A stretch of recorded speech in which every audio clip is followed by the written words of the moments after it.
Ahora vamos a ver cómo hacemos diagnóstico de síndrome nefrótico.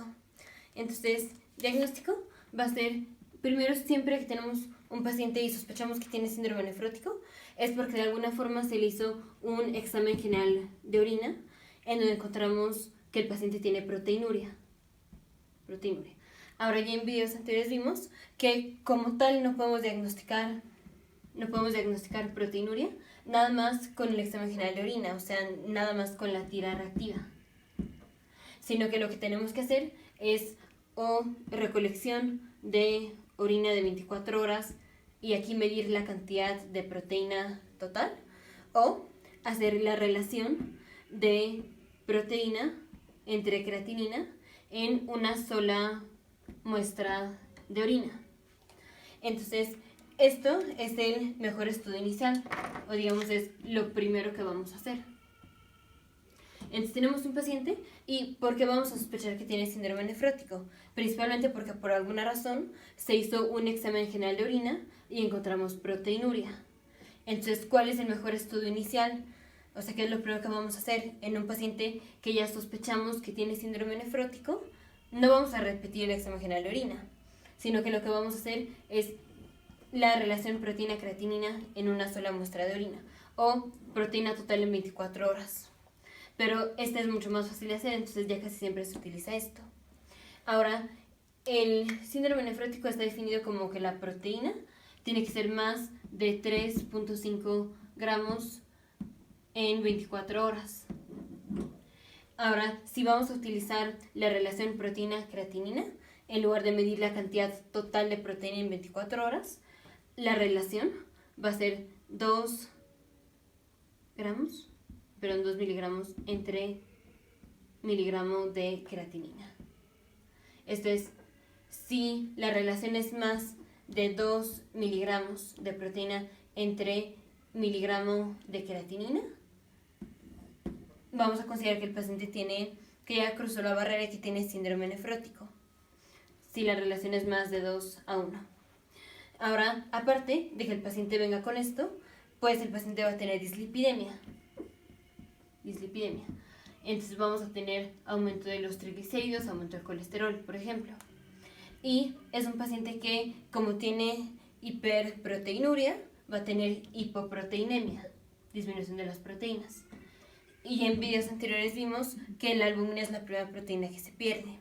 Entonces el paciente va a tener menos de 3 gramos por decilitro de cantidad de albúmina. Y el paciente va a venir con edema. Entonces también la exploración física pues también nos va a ayudar mucho con el diagnóstico. Entonces el mejor estudio inicial es evaluar la proteína. ¿Y cómo evaluamos la proteína? Generalmente con la relación proteína-creatinina. Esta relación.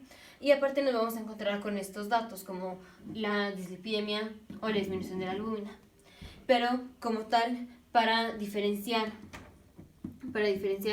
entre las causas más comunes que tenemos, entre los tipos más comunes, que tenemos de síndrome nefrótico, tenemos que hacer biopsia renal. Entonces, ¿cómo vamos a diferenciar, por ejemplo, entre una enfermedad de cambios mínimos versus la glomerulonefritis focal segmental? Con una biopsia. Aunque obviamente dependiendo de la edad del paciente y de muchas otras cosas, podemos tratar de averiguar qué tipo de síndrome nefrótico tiene el paciente, pero literal, el diagnóstico de qué tipo de síndrome nefrótico lo hacemos con biopsia renal. Ahora hay que tener en consideración, si un paciente creemos que tiene síndrome nefrótico, no siempre vale la pena estudiar o tratar de averiguar qué tipo de síndrome nefrótico tiene el paciente, porque al hacer la biopsia renal tiene riesgo de sangrado de los riñones. Y esto pues es bastante serio. Entonces, no a todos los pacientes que tienen síndrome nefrótico se les hace una biopsia, pero el diagnóstico definitivo se hace con biopsia y esto también nos permite identificar el tipo de síndrome nefrótico que tiene el paciente.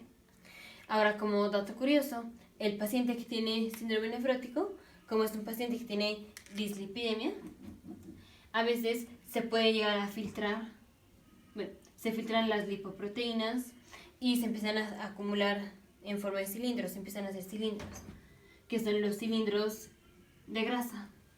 Lo voy a borrar para poner un esquema. Esto es, aquí está la arteriola aferente, aquí está el glomérulo, aquí está la arteriola eferente, aquí está la cápsula de Bowman, túbulo contornado proximal, segmento ascendente, túbulo contornado distal y túbulo colector. Entonces, el paciente es un paciente que tiene dislipidemia porque tiene síndrome nefrótico. Esto es, tenemos aumento de las lipoproteínas. Aquí están las lipoproteínas. Y esto es, tenemos más ácidos grasos, tenemos más colesterol. Y todo eso, los ácidos grasos y el colesterol se pueden filtrar. Se filtran, pero se pueden acumular. Eso se puede acumular. Y esto va a pasar a lo largo de toda la nefrona.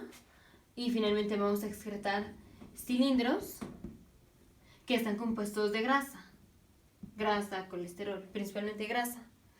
Entonces a este le llaman cilindros o cuerpos ovales de grasa, que son clásicos del paciente que tiene síndrome nefrótico. Y esto lo encontramos en un examen general de orina, estos cilindros. Y si vemos los cilindros, tienen forma de una cruz de Malta. La cruz de Malta es como así, así,